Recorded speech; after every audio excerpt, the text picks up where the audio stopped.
J'arrive chez son orthopédiste, là qui est son ami. Il me dit, mettez-vous sur la table. Je mets sur la table. Il touche mon pied. Parce que mon pied était toujours gonflé devant. Là. Il touche mon pied. Il me dit, mais où est-ce que vous avez mal? J'ai dit, mais j'ai aucune douleur. Il me dit, mais tac, tac, tac, tac, tac. Je dis, Je dis, docteur, je suis guéri.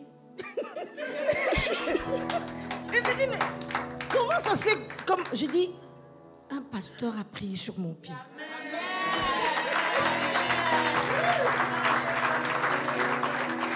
Je dis, un pasteur a prié, vient de prier sur mon pied. Il me dit, ne te réjouis pas encore. Je dis, non, non, non, non, moi je me réjouis déjà. Je suis guéri.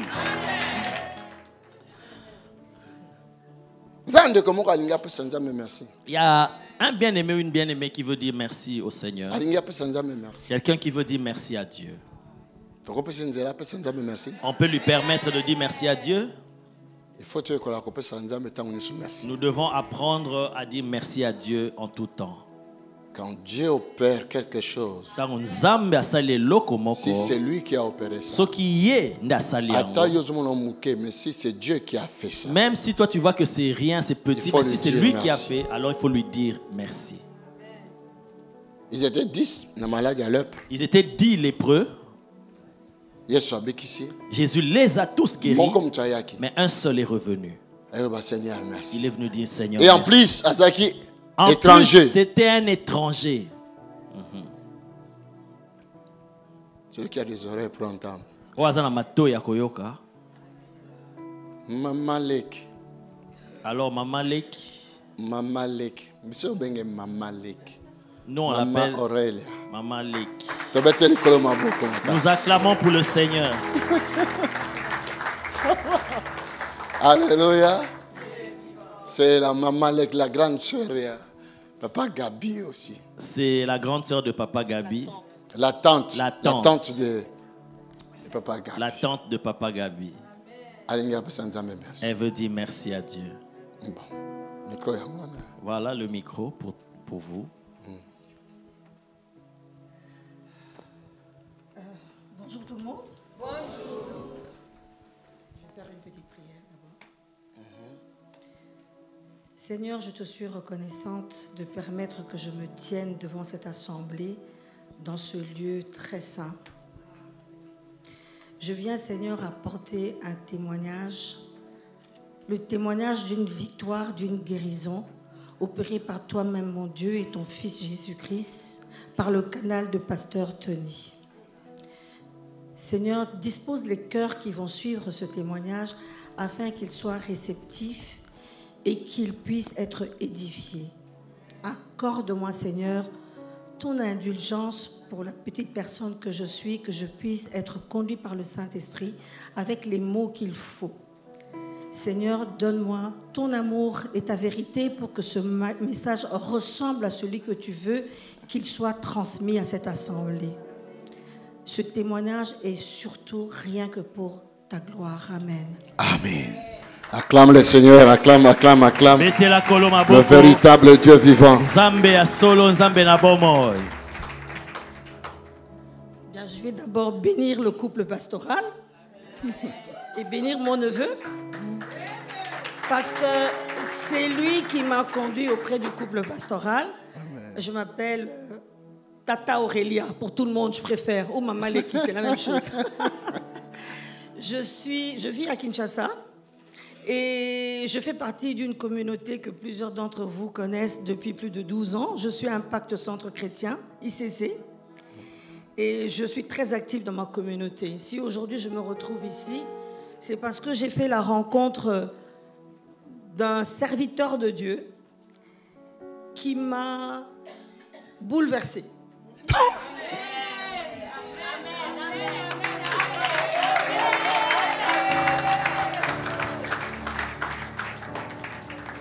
Alors, je suis allée lui rendre visite, mais de manière courtoise. Je ne cherchais rien. Il ne cherchait rien non plus. Gabi a dit, depuis le temps qu'il me parle de Pasteur Tony, je dis, bon, ben, viens le saluer. Je dis, OK. J'arrive, je rencontre papa et je rencontre ma petite sœur ici qui m'accueillit. Mais ils m'ont accueilli, mais d'une manière. C'est comme si je les avais toujours connus. Extraordinaires chez eux à la maison.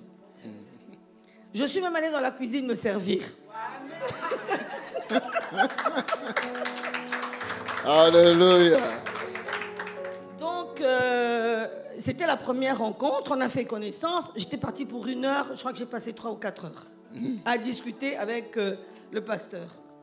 Et puis, une deuxième fois, c'est moi qui demande cette fois-ci un rendez-vous.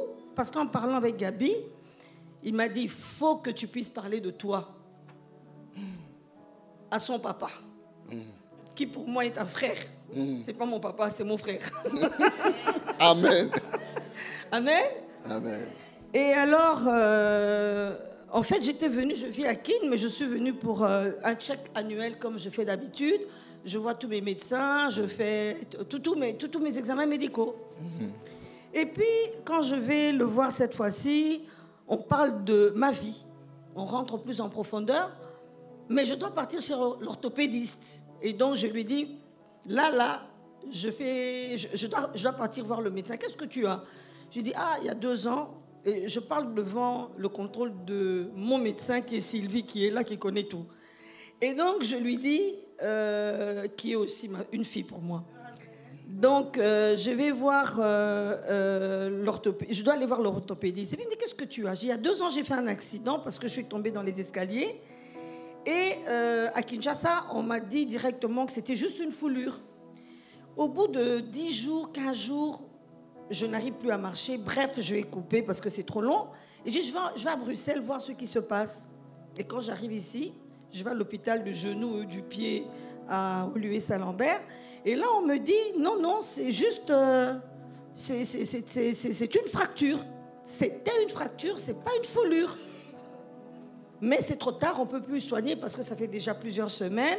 Là, les os se sont totalement cicatrisés, mais très mal. On ne peut pas opérer, on ne peut pas vous arranger le pied, vous ne pourrez plus porter de chaussures, regardez. Vous ne pouvez plus porter de chaussures, ce n'est plus possible d'arranger votre pied. On va seulement faire des infiltrations. Et je suis partie dans des infiltrations. Et j'explique à papa que cette fois-ci, j'ai décidé de voir un autre orthopédiste. Donc Sylvie me prend un rendez-vous chez un nouvel orthopédiste. Papa me dit, donne-moi ton pied.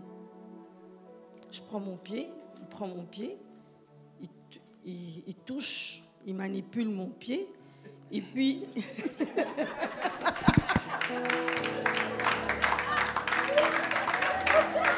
Amen. Donc, il manipule mon pied comme un orthopédiste spirituel. Et puis, il me dit, bon, va à ton rendez-vous. Et puis, tu me donneras des nouvelles. Bon. Et puis, il me parle de la foi et de l'onction.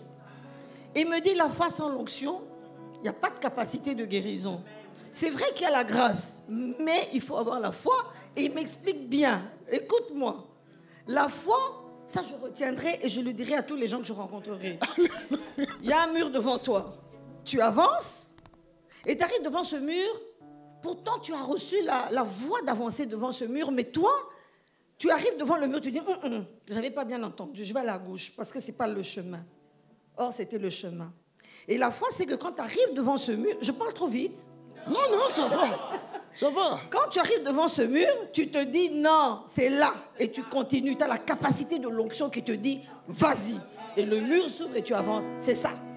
Donc il dit si tu prends ça et tu avances avec ça, tu verras que la grâce de Dieu, elle vient. Ça, elle est gratuite.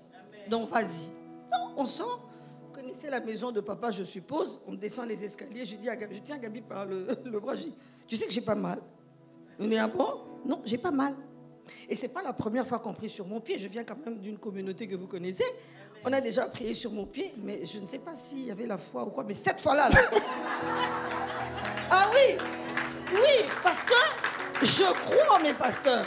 Je ne les dénigre pas. Non. Je sais que ça devait s'opérer, mais c'était ni le temps, ni le moment, et c'était ce moment-là. C'est tout ce que je peux dire. N'est-ce pas, Maman Lévi? Donc, je continue. Et j'arrive dans la voiture, je vais chez l'orthopédiste. Je n'ai pas encore raconté, je voulais que Sylvie le découvre ici, je ne lui ai pas dit. J'arrive chez son orthopédiste, là qui est son ami, il me dit, mettez-vous sur la table. Je mets sur la table, il touche mon pied. parce que mon pied était toujours gonflé devant. Là. Il touche mon pied, il me dit, mais où est-ce que vous avez mal? J'ai dit, mais j'ai aucune douleur.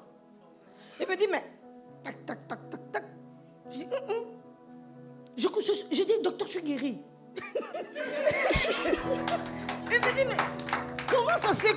J'ai dit, un pasteur a prié sur mon pied.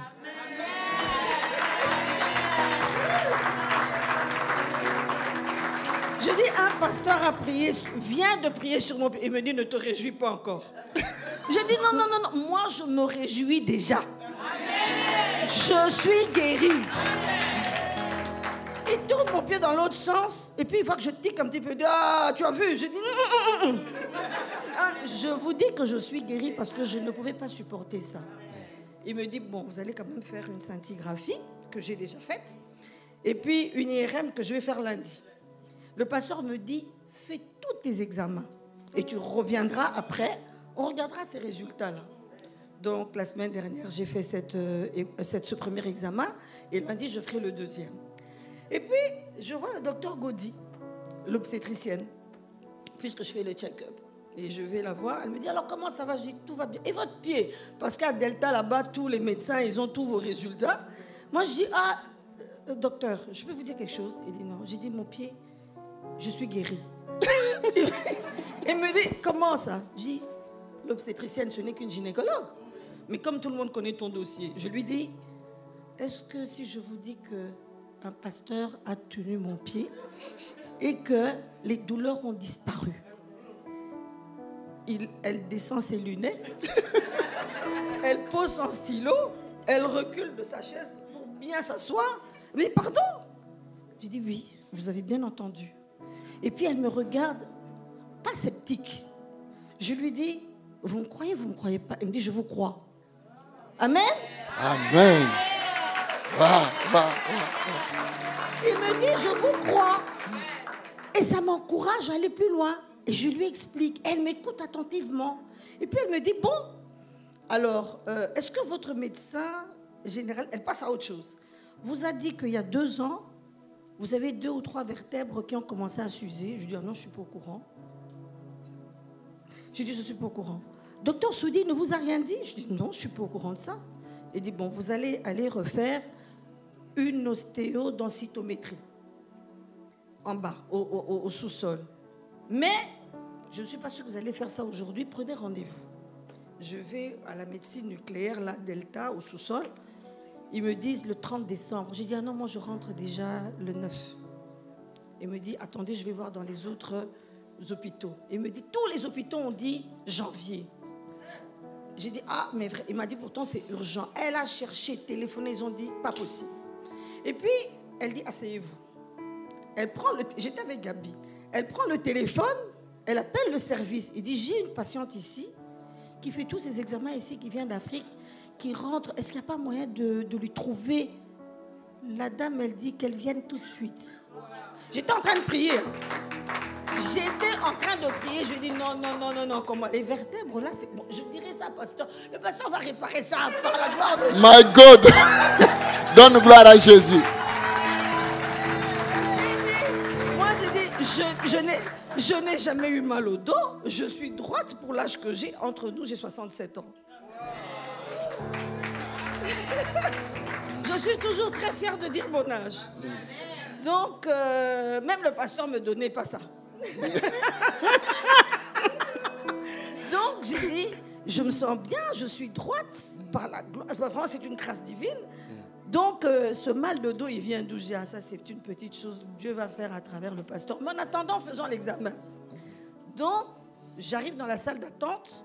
J'ai à peine posé mon manteau. La salle était pleine. On me dit, Madame Mendes, je dis là, venez tout de suite. On m'intercale illico presto. Directement.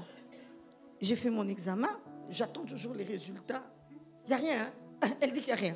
Donc, elle a déjà reçu les résultats. Donc... en direct, de Tico-Tchac.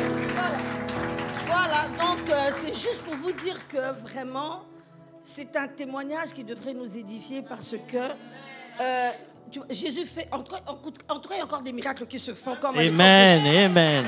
Et il y a des serviteurs que Dieu a établis sur terre. Yes. Pour continuer l'œuvre de Jésus.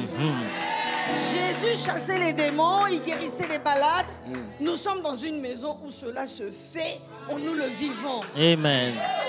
Et je rendrai toujours gloire à Dieu, vraiment, pour ce séjour que j'ai passé en Europe, à Bruxelles. Il a été édifiant même pour moi-même. Et vous qui avez cette opportunité d'être là à côté d'un homme qui fait tout cela, non mais cette église devait être pleine à craquer. Vous devez faire des témoignages parce que les témoignages c'est pour Dieu. C'est pour sa gloire. C'est pas seulement pour la gloire du pasteur, c'est pour la gloire de Dieu. Et quand vous avez... Je sais même pas pourquoi je commence à exhorter les gens. Ah ben oui. C'est ça les témoignages. C'est lui qui rigole. Elle a l'habitude. Donc vraiment, voilà, c'est ce que je voulais vous dire. Je suis reconnaissante au pasteur, à sa femme que j'aime énormément, elle le sait. Et je connais aussi Bernard, hein, j'ai oublié de signaler que je connais aussi Bernard, son épouse qui est là. Donc vraiment, voilà. Merci pasteur. Merci, tant.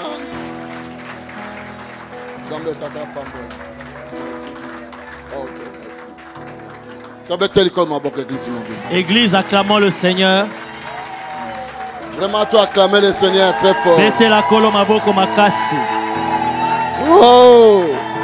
Alléluia. Alléluia. Dieu est vivant. Ce que Dieu fait. Oh Nzamba Salaka. Ce que Dieu fait. Oh Nzamba Salaka. Ah New York, ce que je Dieu ne fait. Pas est parfait. Ce que Dieu fait est parfait. Ce que Dieu fait est parfait. En son temps. Alléluia. Dieu est vivant.